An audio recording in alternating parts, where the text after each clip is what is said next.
Bismillahirrahmanirrahim. Assalamualaikum warahmatullahi wabarakatuh. Alhamdulillahirrabbilalamin. Pada kesempatan hari ini, hari Jumat, bertemu lagi dengan pelajaran tarikh di kelas 7 SD Muhammadiyah Kuta Arjo. Sebelum kita mulai pembelajaran pada kesempatan pagi hari ini, marilah kita awali dahulu dengan membaca Bismillahirrahmanirrahim. Pada kesempatan yang lalu, kalian telah mempelajari seputar bangsa Arab. Ada 3 pendapat yang menjelaskan tentang asal nama Arab. Pendapat yang pertama menyatakan bahwa Arab artinya orang yang pertama kali berbicara dengan bahasa Arab Al-Baqiyah. Pendapat yang kedua mengatakan bahwa Arab artinya adalah bangsa yang memiliki lisan fasih.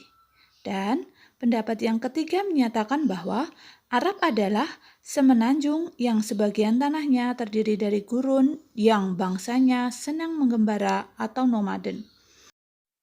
Struktur dan pemerintahan bangsa Arab. Untuk struktur masyarakat Arab dibagi menjadi 2 golongan, yaitu Arab Ba'idah dan Arab Baqiyah. Untuk Arab Baqiyah sendiri terdiri dari 2 kelompok, yakni Arab Aribah dan Arab Musta'ribah. Inti dari struktur masyarakat Arab adalah kabilah atau klan. Untuk pemerintahannya sendiri juga dibagi menjadi 2. Pemerintahan yang pertama dari golongan Arab Baidah dan golongan yang kedua adalah golongan dari Arab Aribah yang berasal dari Arab Baqiyah.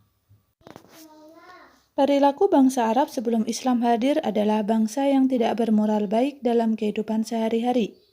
Masyarakatnya memiliki banyak sekali kegiatan-kegiatan yang tidak baik dilakukan, seperti suka minum minuman arak, suka berjudi, merendahkan martabat perempuan, suka berkelahi, dan menyembah berhala.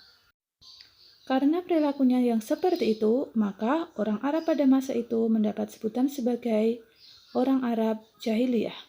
Dikatakan jahil karena mereka memiliki akal pikiran, mempunyai rasio dan akal budi, akan tetapi tidak mau menggunakannya untuk beriman, beribadah, dan berakhlak sesuai dengan ajaran agama yang baik.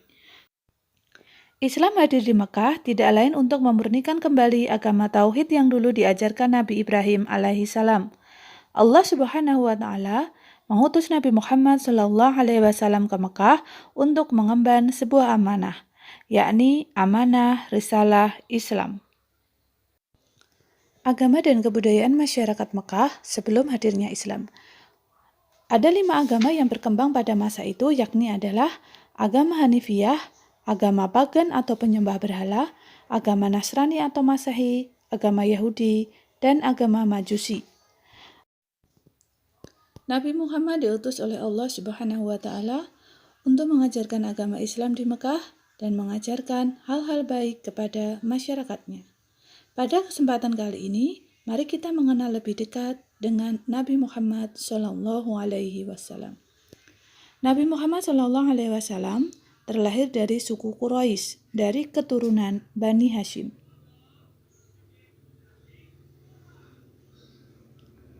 Nabi Muhammad Shallallahu Alaihi Wasallam lahir di kota Mekah pada tanggal 12 Rabiul Awal tahun Gajah bertepatan tahun 570 Masehi. Ayahnya bernama Abdullah dan ibunya bernama Siti Aminah. Nabi Muhammad Shallallahu Alaihi Wasallam terlahir di dunia dalam keadaan yatim. Ayahnya meninggal ketika ia masih dalam kandungan ibunya. Setelah ibunya meninggal, ia diasuh oleh kakeknya yang bernama Abdul Muthalib. Setelah kakeknya meninggal, ia diasuh oleh pamannya yang bernama Abu Thalib. Nabi Muhammad SAW menikah dengan seorang wanita bernama Siti Khadijah yang berprofesi sebagai pedagang. Menjelang diutus menjadi nabi, Muhammad suka mengasingkan diri dan melakukan tahannuts atau meditasi untuk mendapatkan pencerahan jiwa yang bersih dalam menyikapi keadaan sosial masyarakatnya kala itu. Ia mengasingkan diri di Gua Hira. Dan di Gua Hira tersebut, ia menerima wahyu yang pertama, yakni surat Al-Alaq ayat 1-5, dan resmilah ia diangkat menjadi nabi dan rasul. Wahyu sempat terhenti untuk waktu yang cukup lama setelah turunnya wahyu yang pertama. Hingga akhirnya turunlah wahyu yang kedua, yakni surat Al-Mudaththir, surat ke-74 ayat 1-5. Turunnya wahyu yang kedua ini menjadi pertanda Rasulullah Shallallahu Alaihi Wasallam akan memasuki tahapan baru dalam menegakkan risalah Islam dengan berdakwah. Sejak saat itulah Nabi Muhammad Shallallahu Alaihi Wasallam mulai menjalankan misi sucinya yang telah diembannya melalui dakwah. Dakwah yang dilakukan oleh Nabi Muhammad Shallallahu Alaihi Wasallam dilakukan dengan dua cara, yakni adalah dakwah yang dilakukan secara sembunyi-sembunyi dan dakwah yang dilakukan secara terang-terangan. Nah, anak-anakku semuanya kelas 7, pada pertemuan kali ini kita cukup dulu ya membahas tentang biografi singkat Nabi Muhammad SAW dan hadirnya risalah Islam.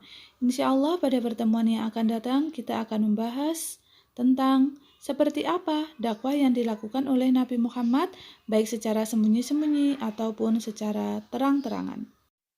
Nah, anak-anakku semuanya, demikian pembelajaran kita pada kesempatan kali ini. Terima kasih atas perhatiannya. Semoga bermanfaat. Ibu akhiri. Wassalamualaikum warahmatullahi wabarakatuh.